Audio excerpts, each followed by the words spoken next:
Habang may pagkakataon ka pa, gawin mo na kung ano man yung mga pagkakamali sa nakaraan mo.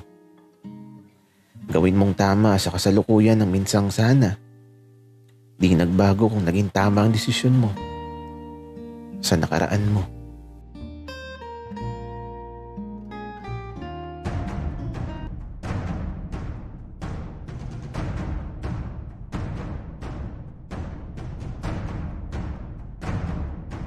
Kaibigan, huwag mong kalimutan mag-subscribe sa aming channel at huwag din kalimutan i-click ang notification bell at subscribe button. Subscribe na!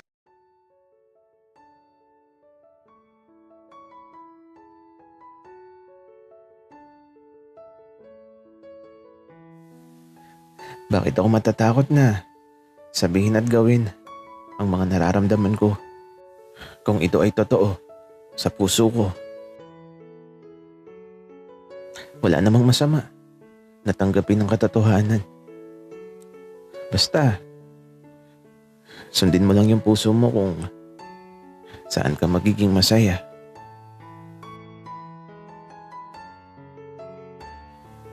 Sa paglipas ng mga oras at araw na to, iniiwasan pa din ako ng Isagani. Kapag nilalapitan ko siya, lumalayo naman siya sa akin. At kapag kinakausap ko, hindi naman sumasagot. Ang gulo naman itong si Isagani. Bakit ba kasi ayaw pa niya akong patawarin? Kulang pa ba ang halik at yakap na ginawa ko? Ay nako talaga. Kaya ito, hinayaan ko na lang. Kung ayaw, edi huwag pilitin.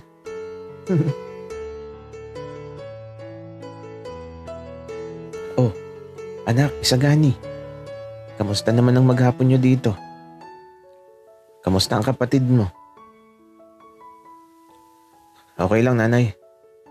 Andun siya ngayon sa kwarto. Natutulog. Damian, ikaw ba? Kamusta? Buti naman at okay na kayo ni Isagani. Alam mo ba na sobrang nagtatampo yan sa tagal mong nawala?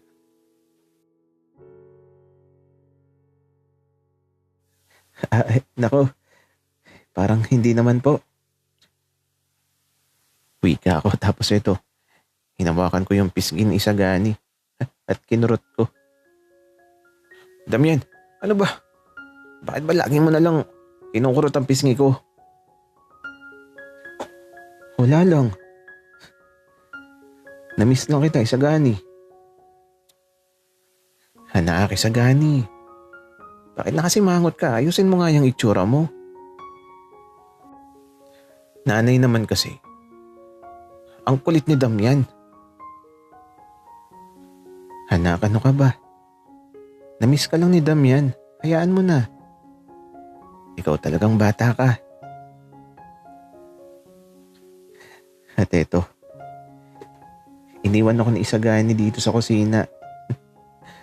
Nandito kasi kami habang ang nanay naman niya nasa harapan namin habang nag-aagayat ng gulay. At alam ko kung anong lulutuin niya. Yung may sabaw na dalagang bukid tapos maasim. Gusto ko talaga yun. Damian, iho. Pasensya ka na kay Isagani ha. Nagtatampo lang talaga yun. Hayaan mo't babalik din kayo sa dati. Katulad noong maliliit pa kayo. Okay lang po yun. Naunawaan ko naman po siya. Sana po talaga tuluyan na niya ako mapatawad. Iho, huwag kang mag-alala. O siya, halika nga dito. Tulungan mo akong magluto. Natatandaan mo pa ba yung itinuro ko sa'yo dati? Oo naman po. Natatandaan ko pa. Kaya eto, habang nag-iinarte sa labas si Isagani, nagluluto naman kami ng nanay niya. ng isa sa paborito ko. Kaya naman sa paglipas ng mga sandali, oras na naman ng hapunan. Kahit maliwanag pa, kakain na kami. Sinundo ko sa silid si Roberto. Si Isagani naman, eto, tinawag ko sa labas. Andun kasi siya sa may ilalim ng puno. Nagsisibak siya ng panggatong. Kaya lang, nagkukunwaring niya. Di ako naririnig kaya eto. Nilapitan ko na. Napaka-arte. Sagani, mahal, kakain na ng hapunan. Tara na. Damian, tigilan mo ko. Baka mahampas kita ng palakol. Sagani, tara na. Kakain na. Tama na yan. May ibang araw pa para magsibak ng kahoy. Tsaka, takip silim na. Sige na. Susunod na ako, Damian. Mauna ka na. Sabay na kasi tayo, Isagani. Huwag ka na mag-inarte. Hindi ako nag-iinarte.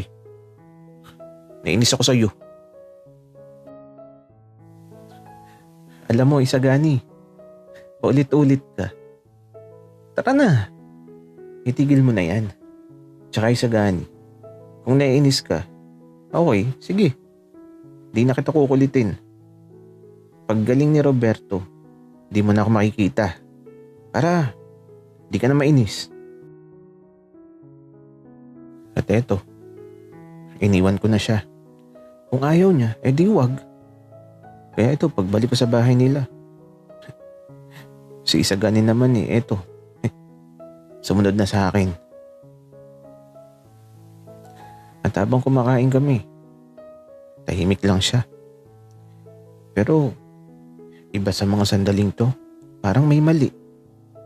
May nasabi ata ako, kaya parang kakaiba na naman siya. Tinititigan niya ako na para bang masyadong matalim ang mga titig niya. Ewan ko ba, pero natatakot ako. At matapos makakain, gabi na. Nakaupo lang ako dito sa sala.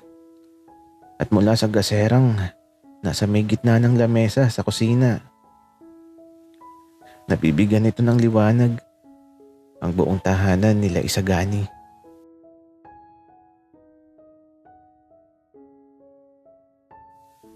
Kuya Damian, saan ka matutulog? Wika ni Roberto na eto. Nakaupo sa tabi ko.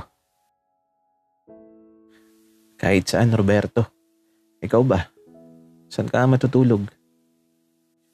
Sa tabi ni nanay ako matutulog, Kuya Damian. At ikaw naman, sa tabi ni Kuya Isagani. Ganun ba?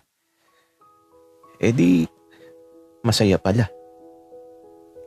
Kuya Damian, bakit masaya? Roberto, alam mo, ngayon ko lang makakatabi ang Kuya Isagani mo na matulog sa gabi.